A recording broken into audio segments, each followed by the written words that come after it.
Hello दोस्तों, नमस्कार and जय हिंद। जैसा कि आपको पता है पीजीटी और टीजीटी यूपी बोर्ड्स की परीक्षाएं अब कंफर्म हो गई हैं कि होनी ही हैं 7, 8 अगस्त और 18 को। तो उसी में आज मैं अपनी चौथी वीडियो शारीरिक शिक्षा की परिभाषाएं लेकर आया हूं। इसमें आपको सिर्फ और सिर्फ 2-3 शब्दों को ही पहचान कर आपको पता लग जाएगा कि यहाँ पर किसकी परिभाषा लिखी हुई है। चलिए ज़्यादा समय व्यतीत ना करते हुए हम इसको स्टार्ट करते हैं, शुरू करते हैं। और आप लोग मेरे चैनल को सब्सक्राइब कर लीजिए, लाइक कीजिए और शेयर कीजिए। सबसे पहले हम बात करते हैं क्लार्क की परिभाषा के लिए। देखिए, क्लार्क की परिभाषा, अगर हम क्लार्क की परिभाषा को जानने की कोशिश करेंगे तो क्लार्क की परिभाषा में जहाँ पर भी होगा, सबसे इम्पोर्टेंट जो शब्द है, महत्वपूर्ण शब्द है, वो आएगा मांसपेशियों संबंधी गतिविधियों के विकास। अगर आपकी किसी भी परिभाषा के अंदर जो आपको दी हुई परिभाषा है उसके अंदर आपको अगर ऐसा कहीं लिखा आता है कि मांसपेशियों संबंधी गतिविधियों के विकास, तो समझ जाइए यह क्लार्क की दी हुई परिभाषा है। और उसके बाद हम बात करते हैं शारीरिक शिक्षा का संपूर्ण भाग या अभिन्न अंग।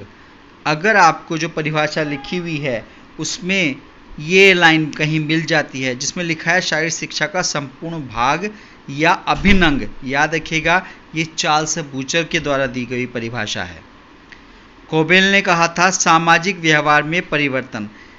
ध्यान दीजिएगा, अगर आपकी परिभाषा में कहीं पर भी ऐसा लिखा आता है कि सामाजिक व्यवहार में परिवर्तन, इसका मतलब ये कोबेल द्वारा दी गई परिभाषा है।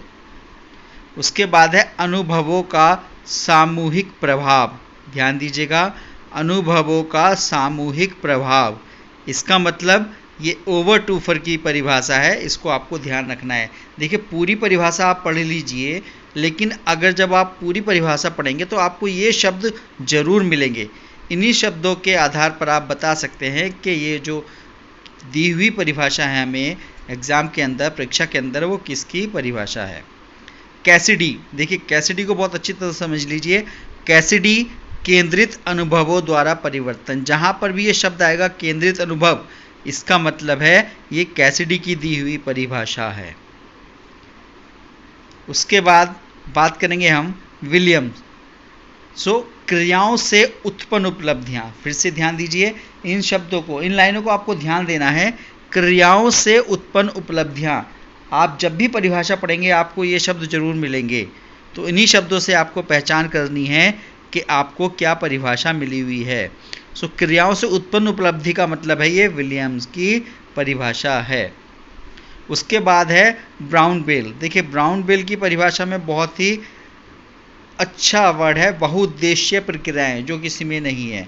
तो आपको यहीं से पता लग जाएगा, केवल एक वर्ड से ही पता लग जाएगा कि ब्राउन बेल की परिभाषा क्या है। ब्राउन बेल की परिभाषा में क्या है आपका, बहुउद्देशीय प्रक्रियाएं या प्रक्रियाएं। जहाँ पर भी ये शब्द आता है आप इसी शब्द से समझ जाइए कि ये ब्राउन बेल की परिभाषा है। इसके बाद आता है जेबी नैश, शिक्षा के क्षेत्र का अंग।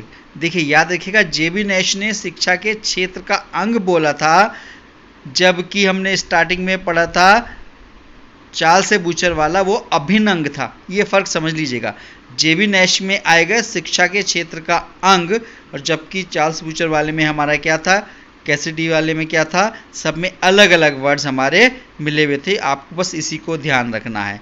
चार्ल्स बूचर ने बोला अभिन्न अंग, और यहाँ पर बोला गया है जेबी नैश द्वारा शिक्षा के क्षेत्र का अंग, ये आपको ध्यान रखना है। इसके बाद है जे.पी. थॉमस।